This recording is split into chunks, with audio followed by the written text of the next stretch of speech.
அருளை உருவான அன்னை மகாலட்சுமி திருக்கருணையாலே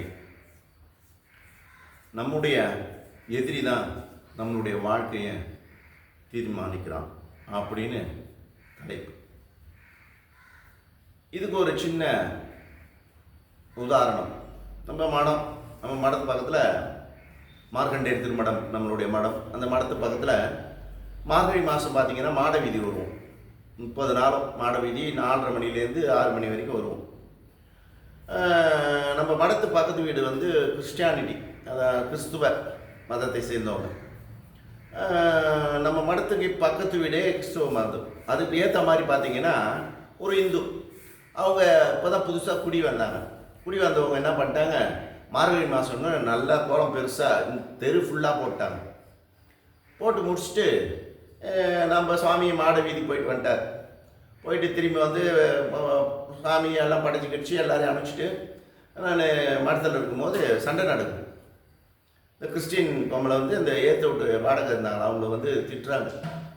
அறிவு இருக்குதா உனக்கு, எப்படி இதெல்லாம் செய்யலாம், ஏன் இப்படி செய்கிற அப்படின்னு பயங்கரமாக திட்டி, வாடகை வீட்டில் இருக்கிற உனக்கே எவ்வளோ திமிரு இருக்குன்னா சொந்த வீட்டில் இருக்கிற எனக்கு எவ்வளோ திமிரு இருக்கும், இதெல்லாம் பண்ணாத 4 மணி பண்ணால் ரொம்ப பிரச்சனை பண்ணிவிடுவான் அப்படின்னு சொல்லிட்டு அவங்க சொல்லிட்டாங்க. இந்த அம்மா என்கிட்ட வந்து, சாமி என்ன சாமி நான் செய்து தப்பா, சாமி வராரு அதனால கோலம் போட்டேன், அது தப்பா அப்படின்னு சொல்லிட்டு இந்த அம்மா கேட்டேன். உடனே என்னாச்சு, ஒரு வாரம் பார்க்குறேன் அந்த அம்மா பிரதோஷத்துக்கும் வரல. 2வது வாரம் பார்க்குறேன் வரல. 1 மாதம் ஆயிடுச்சு. 1 மாதம் கழித்து பார்த்தா ஒரு ஆட்டோவில் போகுது.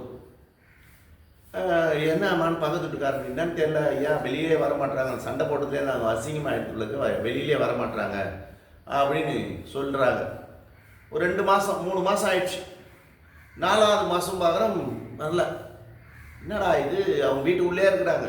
அவங்களுக்கு ரொம்ப மன டிப்ரெஷன், இவங்க சொன்னது இவங்க திட்டினது எல்லாம் இவங்க மன டிப்ரெஷன் ஆகி வீட்டுக்குள்ளே இருந்து பயங்கர கஷ்டப்பட்டு ஒரு 6ஆம் மாதம் பார்த்தீங்கன்னா வராங்க மடத்துக்கு வந்து, சுவாமின்னு சொல்லிட்டு ஒரு பத்திரிக்கை எடுத்துன்னு வந்து கொடுக்குறாங்க. என்னம்மா அப்படின்னு கேட்டேன். இல்லை சுவாமி நான் வீடு கட்டிட்டேன்,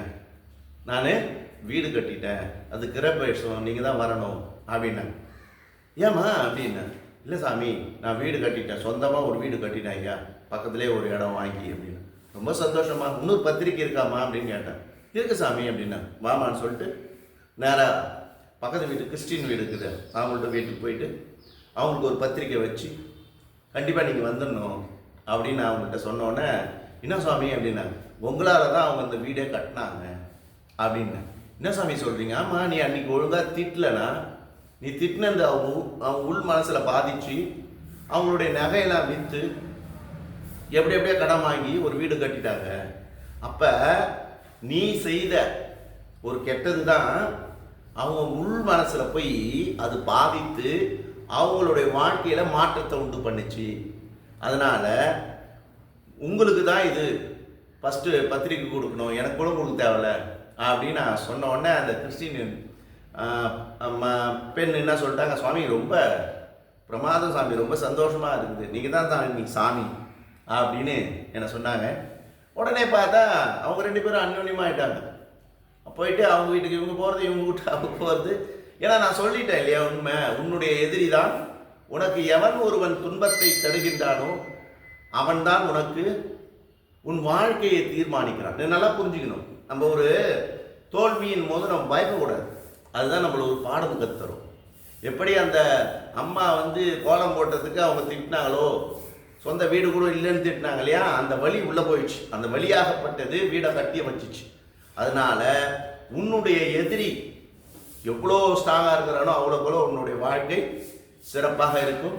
எனவே அனைவரும் ஆனந்தமாக இருங்கள். நல்லது நடக்கும், நல்லதே நடக்கும். திருச்சிட்டம்பலம், தில்லையம்பலம், சிவசிதம்பரம், அருணாச்சலம்.